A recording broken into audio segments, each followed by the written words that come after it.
Bonjour, chers followers, téléspectateurs, au du nom Congosa Gospel.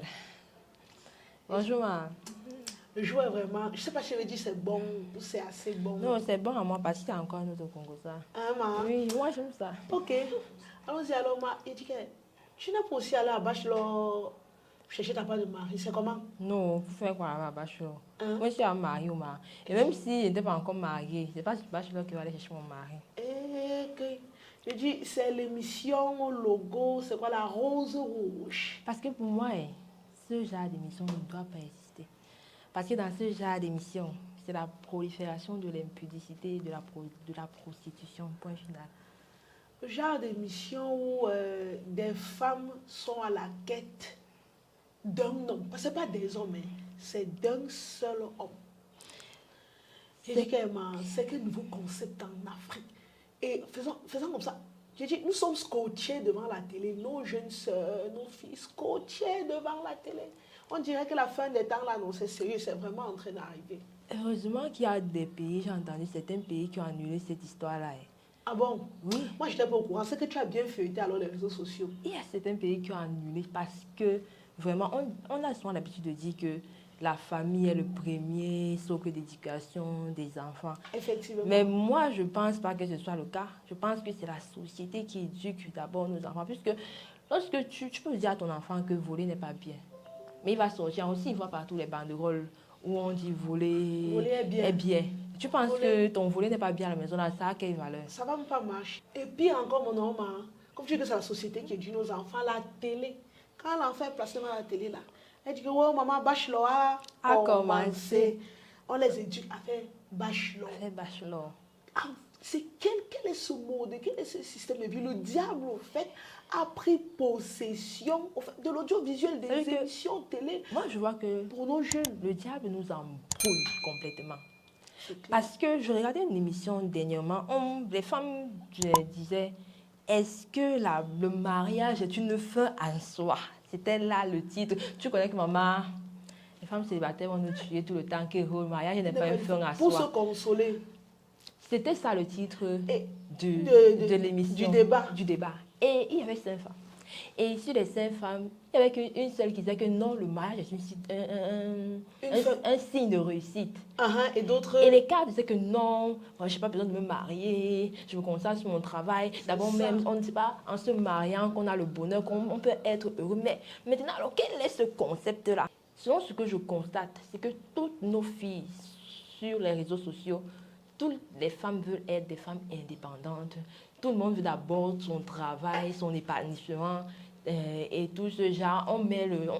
On jette le mariage à la poubelle. Pourtant, le mariage, c'est la première institution de Dieu.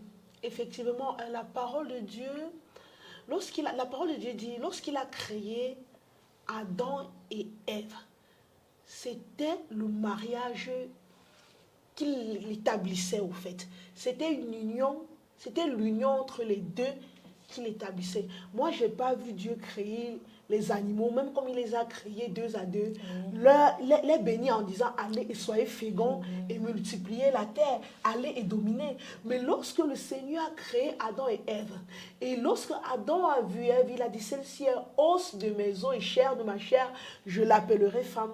Qu'est-ce que le Seigneur a dit? Allez, soyez féconds. Multipliez-vous, remplissez la terre, dominez. Mais dedans, il ne faudrait pas qu'on se perde. Puisque ces filles-là vont encore prendre ce verset pour s'accrocher, pour dire que, ok, on a dit, allez, nous sommes en train d'aller chercher notre bachelor. Dieu n'a pas dit qu'allez faire un concours pour gagner un homme, que l'homme est un trophée. Parce qu'à ce niveau-là, on voit l'homme comme un trophée. Pourtant, on cherche un partenaire. Et j'appuie cela aussi avec la parole de Dieu qui dit, celui qui trouve une femme a trouvé le bonheur. Ouais. Pour dire que quoi? Dieu, dans la conception, Dieu disait que c'est l'homme qui devrait aller vers la femme. Normalement. Parce que sa parole dit, celui qui trouve la femme a trouvé le bonheur. Je n'ai pas lu quelque part que celle qui trouve l'homme a trouvé le bonheur. Mais le concept de cette émission qui vient en dérivation de nos mœurs, à part les mœurs même, qui est contraire à la parole de Dieu qui nous éteint, qui est la lumière à nos pieds, qui est la lampe qui est allumée sur notre sentier.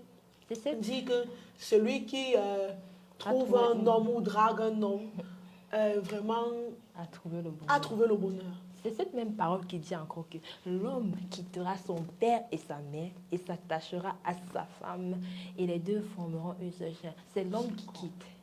C'est l'homme qui quitte. Mais là, dans ce concept, on observe des femmes qui quittent pour aller. Cette même femme que tu vas voir demain sur les réseaux sociaux, dans les réseaux sociaux, elles vont dire que non, j'ai pas besoin d'un homme pour réussir. Non. Et ça veut dire qu'elles se moquent alors finalement de nous. C'est un faux concept, c'est un bête concept. C'est pour embrouiller, je sais pas, et faire perdre le chemin à nos enfants. Parce que leur vraie raison, selon ce que moi je pense, c'est pour avoir la visibilité. Et effectivement, je vais prendre... Je sais que dans la parole de Dieu, il n'y a pas une situation que nous vivons, que nous ne pouvons pas rencontrer dans la parole de Dieu. Parce qu'on va aller dans la Bible, une situation pareille. C'est dans quel passage comme ça? Une situation pareille, c'est dans le livre d'Isaïe. Oui. Isaïe 4 au verset 1. Et cette femme saisiront en ce jour un seul homme. On parle de quel jour? Des jours de la fin. Des temps de la fin, comme l'Apocalypse l'a si bien dit.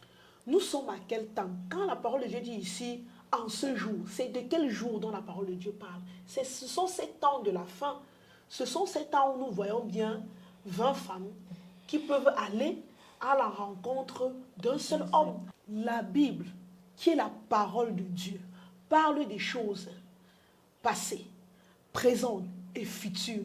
Et nous constatons que le concept bachelor, quand nous lisons bien dans Ésaïe 4 au verset 1, ce concept-là, il est dans la Bible. Dieu avait déjà prévenu que des choses comme ça arriveraient. Oui, et dans la suite de ce verset, il est dit, et diront, nous mangerons notre pain et nous nous vêtirons de nos habits. Fais-nous seulement porter ton nom et enlève notre opprobre. Fais-nous seulement porter ton nom, enlève notre opprobre. C'est pour dire quoi? Il y a une partie dans ce verset vraiment qui porte et qui parle aux femmes. Surtout pour celles qui sont accrues ou à la recherche, je vais dire comment, folle du mariage. Elles disent, fais-nous, nous mangerons notre pain. C'est-à-dire, nous mangerons notre pain. Quand vous dites qu'elles mangent, elles peuvent elles-mêmes se nourrir. Nous nous vêtirons. Ça dit encore que elles-mêmes, elles peuvent s'occuper d'elles, se vêtir. Elles n'ont pas au fait besoin que l'homme soit dans leur vie pour prendre soin d'elles. Elles veulent seulement un homme pour ôter le mot célibat aux femmes seules dans leur vie. Ces femmes-là n'avaient besoin que de porter le nom d'un homme. Et maintenant, elles étaient prêtes à se nourrir et à se vêtir elles-mêmes. Mais dans notre société actuelle, on observe que ces femmes-là ne veulent pas porter le nom d'un homme. Elles veulent être entretenues. En fait, c'est dans ce genre de vision que moi je parle. Fais-nous seulement porter ton nom, enlève notre propre. La parole de Dieu était déjà en train d'annoncer ce que nous vivons aujourd'hui. Effectivement. Sauf que ces femmes-là, au fait, elles ne sont plus là pour vouloir porter le nom d'un homme afin que l'opprobre soit ôté de leur vie. Dans cette émission, dans ce concept-là, nous ne savons pas ce qu'elles viennent porter dans cette émission, pardon. Qu'est-ce qu'elles viennent porter? Comme tu as si bien dit, ces femmes-là ne veulent pas enlever le propre. Donc ça veut dire qu'elles ne veulent pas du mariage. Dans ce verset, on valorise encore le mariage. Effectivement. On te donne la valeur que cette femme était capable de se battre, de vouloir porter le nom d'un homme. Mais maintenant, on a bafoué le mariage. On te dit que le mariage n'est pas une fin à soi, que le mariage n'est pas un signe de réussite. Pendant que ici, il y a le mot de la fin là, l'opprobre, enlève cet opprobre. Comme je te parlais de cette émission, de ces femmes qui avaient pour thème « Est-ce que le mariage est une fin à soi ?» Voilà une réponse que ces femmes-là ont dit. Elles avaient besoin qu'on enlève une certaine honte, quelque chose. Elles voulaient avoir un certain statut, une certaine renommée, une certaine sécurité. Mais cela confirme encore que c'est une institution, le mariage qui a été instauré et institué par Dieu. Dans cette parole, ça étaye vraiment, ça étaye nos... Ça veut dire que les femmes, quand une femme, lorsqu'elle ne portait pas le nom d'un homme, il y avait sur elle la honte, il y avait sur elle l'opprobre. Il n'y avait que le nom d'un homme qui pouvait enlever d'elle ce jour, qui pouvait la déchaîner au fait, qui était pour elle comme une délivrance. C'est vrai. Et selon ce que j'observe pour les saisons précédentes de ce bachelor, si réellement, ce qu'on veut nous faire croire que le but ultime, c'est le mariage, c'est de trouver sa moitié, c'est de trouver l'amour de sa vie, pourquoi est-ce que les 2 saisons précédentes, ils n'ont pas porté de fruits? Stéphanie de la première saison a regardé sa vie d'aujourd'hui. Qu'est-ce qu'elle est devenue? Est-ce qu'elle a même un fiancé? Quels sont devenus ces couples-là qui se sont formés à la fin? On a ri, nous sommes restés dans le suspense, que non, moi j'aime, je veux qu'ils finissent avec ceci. Ça veut dire qu'on joue avec nos organes, on joue avec nos têtes, on joue avec nos cœurs. Ce sont des blagues là. Donc, c'est la vente du corps déguisé pour moi, cette émission. Et au fait, cette émission prône la prostitution. Normalement. Pas seulement des femmes, mais aussi normalement la prostitution des hommes. Je valide. Bon, je peux dire que cette émission prône la prostitution de l'homme comme de la femme. Parce que tu vas voir aujourd'hui, cet homme, il va embrasser Stacy. Demain, il va embrasser Aurélie. Après-demain, puisque la parole de Dieu nous dit encore que notre corps est le temple du Saint-Esprit et que nous devons le préserver. Donc, homme comme femme se salit en ce moment dans cette émission. Et le plus souvent, nous disons que c'est la femme qui doit bien se tenir, c'est elle qui dévalorise au fait de l'homme. Mais quand c'est l'homme qui se comporte ainsi, qu'est-ce que les gens disent? Et aujourd'hui dans la société, quand on veut parler peut-être de prostitution, d'adultère, c'est plus la femme qui est incriminée, c'est la femme qui ne doit pas.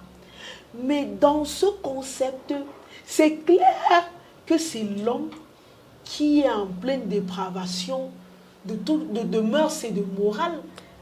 C'est l'homme ici, comme tu l'as dit, non, Marco, qui peut embrasser Stacy, Leslie, toucher Anne, Janine, et puis ça passe incognito.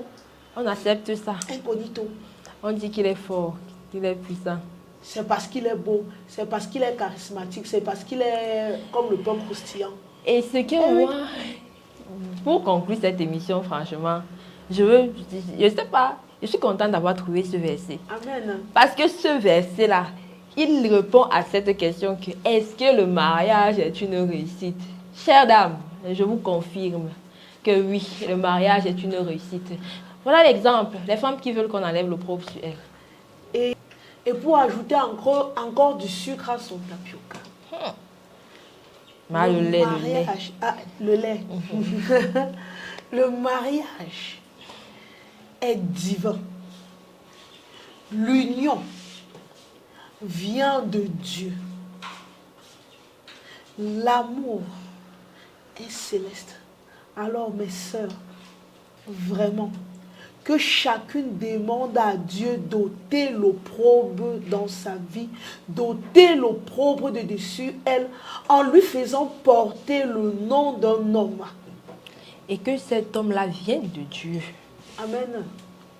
Parce que c'est dangereux. Moi, je me rappelle c'est toujours pour conclure, mais ça vient. Je me rappelle de l'histoire de Rachel. On est allé chercher Rachel pour donner à Isaac. Parce qu'elle avait une certaine renommée, une certaine valeur. On ne fait pas la publicité du sel. C'est le cuivre qui se vend. Quand tu es une femme, parce que je vois ces femmes-là dire non, je suis la meilleure, je suis la bonne. Maman, il y a tes voisins qui te voient tous les jours. Il y a tes cousins éloignés qui te voient tous les jours. Personne ne dit que tu es la bonne. Mais tu viens te présenter à la télé, tu dis que tu es la bonne. Non, ne crois pas. Pour le Congo d'aujourd'hui, non. Vraiment, nous sommes passés dessus, vraiment, que chacune cherche son chacun selon la parole de Dieu. Amen.